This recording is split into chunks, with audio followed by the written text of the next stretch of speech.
ये हमारा टॉपिक है प्रकाश का परावर्तन, गोलीय दर्पण तथा प्रकाश का अपवर्तन। ये हमारा 12th क्लास का, ये 11th और 12th दोनों में कंपलसरी हो जाता है, लेकिन ये 12th में ज़्यादा पूछा जाता है। तो जो सेकंड बुक हमारी फिजिक्स की होती है उसमें ये टॉपिक है। पहला है प्रकाश, लाइट। प्रकाश एक प्रकार की ऊर्जा है जिसके द्वारा हमें वस्तुएं दिखाई देती हैं। प्रकाश जो है एक लाइट है जिससे हम वस्तुओं को देख सकते हैं। एग्जाम्पल है, हमें अंधेरे कमरे में रखी वस्तुएं दिखाई नहीं देती हैं, परंतु जब कोई मोमबत्ती या बल्ब जलाते हैं तो वस्तुएं दिखाई देने लगती हैं। ऐसा इसलिए होता है कि बल्ब से उत्सर्जित विकिरण वस्तुओं पर गिरता है। वही विकिरण लौटकर जब हमारी आंख में प्रवेश करता है तो हमें वस्तुएं दिखाई देने लगती हैं। इस विकिरण को जो हमारी आंखों को संवेदित करता है प्रकाश कहते हैं। इसकी तरंगदैर्घ्य 3900 एंग्स्ट्रॉम से लेकर 7800 एंग्स्ट्रॉम तक होती है तथा इसकी चाल 3 × 10⁸ मीटर पर सेकेंड होती है। अगला है प्रकाश का परावर्तन। परावर्तन, ठीक है, प्रकाश का परावर्तन। जब कोई प्रकाश किरण किसी चिकने तल पर आपतित होती है और उसी माध्यम में पुनः परावर्तित होती है, प्रकाश की इस घटना को प्रकाश का परावर्तन कहते हैं।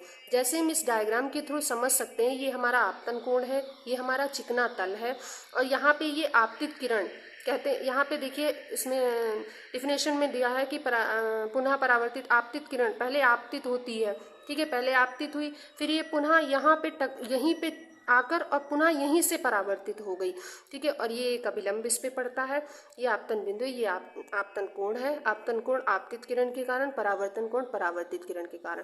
प्रकाश के परावर्तन, ये प्रकाश का परावर्तन है पूरा, ठीक है। प्रकाश परावर्तन के जो नियम है वो है, परावर्तन के 2 नियम हैं, आपतित किरण, परावर्तित किरण तथा अभिलंब, तीनों एक ही तल में होते हैं। जैसे आप यहाँ पे देख सकते हैं, ये आपतन बिंदु है, यहाँ परावर्तित किरण, आपतित किरण और आपका अभिलंब जो पड़ रहा है वो तीनों एक ही तल में। आपतन कोण I तथा परावर्तन कोण R सदैव बराबर रहते हैं, ठीक है। ये इसका अर्थात है ये I बराबर कोण R, ठीक है। प्रतिबिंब, जब प्रकाश किरणें वस्तु के किसी बिंदु से चलकर परावर्तन के बाद किसी दूसरे बिंदु पर जाकर मिलती हैं या मिलती हुई प्रतीत होती हैं तो इस बिंदु को वस्तु का प्रतिबिंब कहते हैं। जैसे ये है, ये हमारी वस्तु है, वस्तु के किसी बिंदु से चलकर, यहाँ से चलकर ये परावर्तन के बाद, यहाँ परावर्तन के बाद जब किसी बिंदु पर मिलती हैं, या तो यहाँ मिल जाती हैं या मिलती हुई प्रतीत होती हैं, तो इस बिंदु को ही वस्तु का जो है वो प्रतिबिंब कहते हैं। यहाँ प्रतिबिंब 2 प्रकार के होते हैं, वास्तविक प्रतिबिंब, आभासी प्रतिबिंब, ठीक। वास्तविक प्रतिबिंब जैसा कि नाम से ही है कि वास्तविक मतलब ऐसा प्रतिबिंब जो वास्तव में बन रहा हो, जो हमें वास्तव में दिखे कि हाँ ये प्रतिबिंब बन रहा है। किसी वस्तु से चलने वाली किरणें परावर्तन के बाद वास्तव में किसी बिंदु पर मिलती हैं तो वस्तु का प्रतिबिंब वास्तविक प्रतिबिंब कहलाता है, ठीक है। जैसे यहाँ पर हम देख सकते हैं, ये हमारा ये है, ये वास्तव में बन रहा है तो ये हमें वास्तविक प्रतिबिंब दिख रहा है, ठीक है। अगला है हमारा आभासी, जैसा नाम से ही है कि आभासी, यानी कि आभास हो, बस हमें आभास हो जाए उसका, ठीक। आभासी प्रतिबिंब, जब किसी वस्तु से चलने वाली किरणें परावर्तन के बाद मिलती हुई प्रतीत होती हैं तो वस्तु का प्रतिबिंब आभासी प्रतिबिंब कहलाता है। जैसे ये यहाँ पे हमारा उत्तल दर्पण है, यहाँ ये बस हमें आभास हो रहा है इनका कि हाँ ये यहाँ पे मिल रही हैं, बट एग्जैक्ट ये नहीं मिल रही हैं, बिल्कुल नहीं कह सकते कि बिल्कुल ही मिल रही है, बस आभास इनका हो रहा है, तो वो आभासी होते हैं, ये वास्तविक होते हैं, ठीक है। अब आगे आते हैं, ये है गोलीय दर्पण। ऐसे दर्पण जिनका परावर्तक पृष्ठ गोलीय होता है गोलीय दर्पण कहलाते हैं। ये 2 प्रकार के होते हैं। देखो, परावर्तक पृष्ठ से मतलब है कि ये हमारा गोला, जो गोला सा होता है उसमें जो ये भाग हमारा होता है ये परावर्तक पृष्ठ होता है।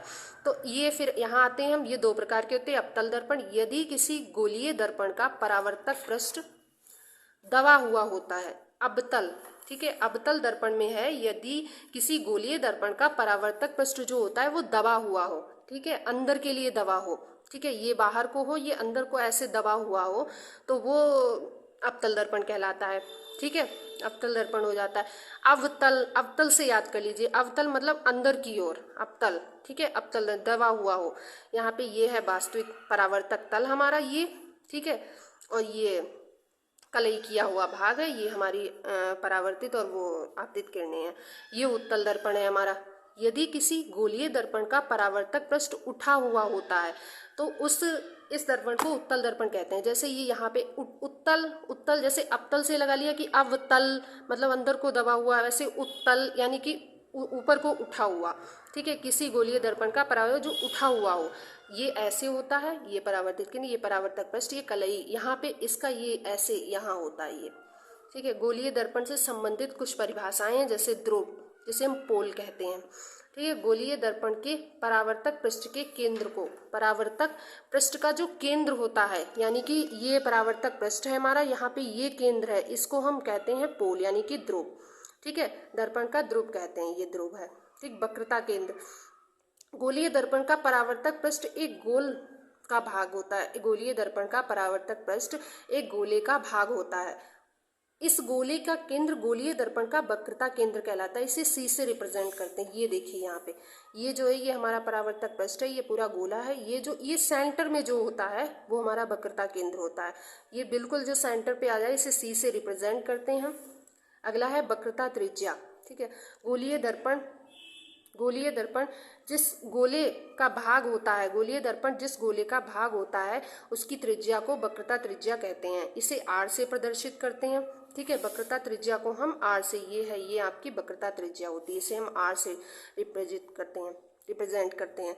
मुख्य अक्ष, दर्पण के ध्रुव और वक्रता केंद्र से होकर जाने, दर्पण के ध्रुव और वक्रता केंद्र से होकर जाने वाली जो रेखा होती है उसको दर्पण का मुख्य अक्ष कहते हैं। जैसे कि दर्पण का ध्रुव, ठीक है, दर्पण का ध्रुव ये है, ठीक है, और वक्रता केंद्र, ये यहाँ वक्रता केंद्र, ये दर्पण का ध्रुव है, ठीक है। इससे जाने वाली जो रेखा होती है, इससे होकर जाने वाली जो रेखा होती है, यही हमारी ये मुख्य अक्ष होती है। यहाँ पे जो आ जाती है ये हमारी मुख्य अक्ष होती है।